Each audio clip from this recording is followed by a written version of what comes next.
So, after 8 years, numerous investigations and several court proceedings and postponements, the Senzo Meyiwa trial has been postponed once again.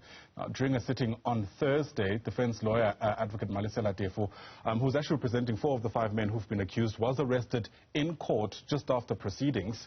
He, of course, has been handcuffed on a separate matter. So we're asking the question around what the family makes of these recent developments around this trial. Let's bring in Senzo Meyiwa's cousin, that's Nomalanga Meyiwa, who joins us via our video link. And Nomalanga, it's great to see you. Thanks for your time and patience here on Newzroom Afrika. Let me just begin with where the family is at, given what we've seen take place from about Thursday right up until yesterday, quite frankly, when police started responding to how they carried out Advocate Tefu's arrest. For one, okay, go ahead.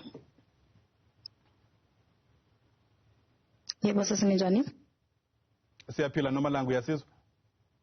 Yes, ngiyanizwa baba. Siyabonga. Mengithi ngicela mhlambe as a start usichazele ukuthi njengomndeni nizizwa kanjani given what's taken place on Thursday right up till izolo when police responded to why Advocate Tefu was arrested. Ngiyabingelela kakhulu. Thank you for having me in your show. Thina njengomndeni it came as a surprise. Especially thina kade sise-court with my sister Uzama Meyiwa. Kusimangazele kakhulu ukuthi sibone u-advocate eboshwa. Unfortunately ke by that time bese singaphandle, so asizange size sizizwe izathu exactly eziholele ekuthenini azaboshwa, but after lunch time one of ama colleagues wakhe uke wa-announce etshela i-judge ukuthi they've received a call or something that notified them ukuthi u-advocate Tefu uma ephuma e-court uzobe seyaboshwa, but ke angibange ngiseza ukuthi what the reason. So kuthina as a family akuzange kuze kuhlale kahle, just because of we've been traveling uku-attenda this trial from umhlaka 11 iloku postpone, and now again sekuba nale problem yokuthi useyaboshwa ummeli, and again laphinde futhi lahlehle icala. So to us as a family it's a very hard situation, because besinethemba lokuthi njengoba liqalile lithethwa selizoqhubeka until sazi ukuthi kwenzakalani, and also sithole closure as a family. Ummeli yena ke uthe ucabanga ukuthi kunesandla somfene kulo lona leli cala la kaSenzo Meyiwa, because njalo mangabe i-case yaqala kuse kube namanye ama disruptions along the way. Nivumelana naye ngalokho? I can say there is something big which we believe ukuthi izovela in this trial, but ke kuhlezi kunezinto ezizodistracta i-process. So we also believe that if abantu abakhavwayo there is something big esizoyithola, but ke kuzolokhu kuba khona ama-distraction just ukuthi kudelay nje i-process. Ngombono wakho khona umuntu mhlamba abamvikelayo?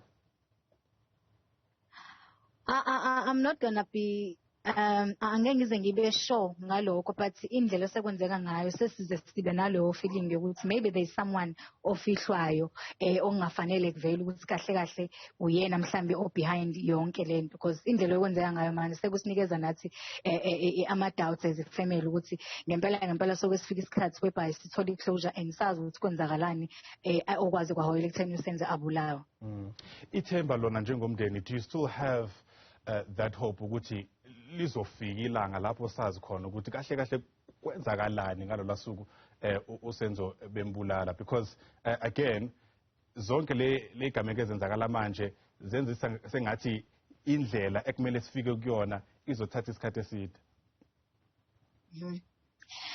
Yes, we still have that hope ukuthi one day siyokwazi ukuthi kwenzakalani, because that's what we want as a family, ukuze sibe ne closure ngoba abantu they do have manje imbono eminingi, abanye they said like ukube bona bayithina ngabe liyavala licala, of which akukho lula kuthina as a family asikwazi ukuvele sifuna ukuvala i-chapter kaSenzo singazange ukuthi kwenzakalani, because uSenzo naye phela uzaliwe, uSenzo unabazali, uSenzo unefamily which we okufika isikhathi ukuthi adlule emhlabeni simthanda namanje sisamthanda. So if kunabantu abazothi i-case ayivele ivalwe akuhlali kahle kuthina as a family, but thina we still have hope even if asinabo abantu abangasupporta, but thina as a family will stand still until sithole ukuthi kahle kahle kwenzakalani.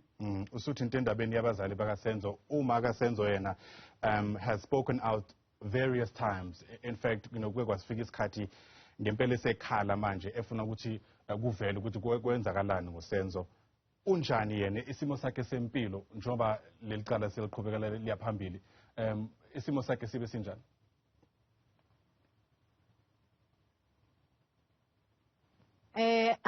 Angeke ngize ngithi right, but she's coping.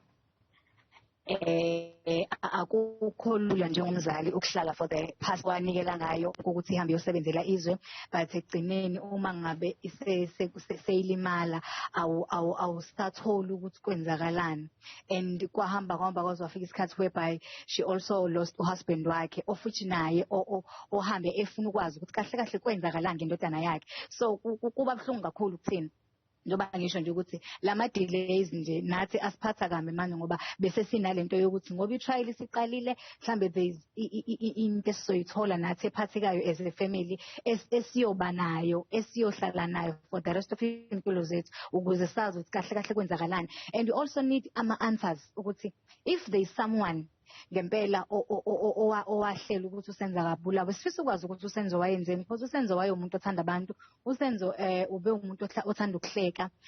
Thina nje esikhule sonke asikaze size ukuthi uSenzo bexabana nomunye umuntu, even nathi amongst us as a family akekho umuntu wakwathi uSenzo wake wathi mina noma uSenzo sasaxabana naye. Nomalanga, ngiyabonga kakhulu ngesikhathi sakho nokusichazela ukuthi njengomndeni niyibona kanjani lesimo esibhekene naso mayelana le case ka Senzo Meyiwa. Sibonga kakhulu ngesikhathi sakho. Nomalanga Meyiwa is the cousin to Senzo Meyiwa, just explaining to us there, if I can just briefly translate the thrust of her sentiment, that the family is obviously not really pleased about the circumstances around Advocate Diffo's arrest and what's taken place since then. For them, the objective, the final outcome remains the same. They're hoping to just get to the bottom of how this murder was carried out and who's behind it. They've also added that they can't help but be suspicious that something else is at play, given how Advocate Diffo was arrested and the timing of his arrest as well. That's just really me paraphrasing much of what Nomalanga Meyiwa, who's Senzo Meyiwa's cousin, has had to say. It's a story, of course, that we're watching quite closely as the twists and turns continue to develop. But still to come, we'll continue with our coverage around Workers' Day today, especially because President Cyril Ramaphosa is expected to speak at the main event, which is being held in Rustenburg. We're also planning to have a conversation around mandatory vaccines in the workplace. How should those complexities be approached on a day like this? That and a whole lot more here on Newsfeed AM. I'll see you at 10 o'clock.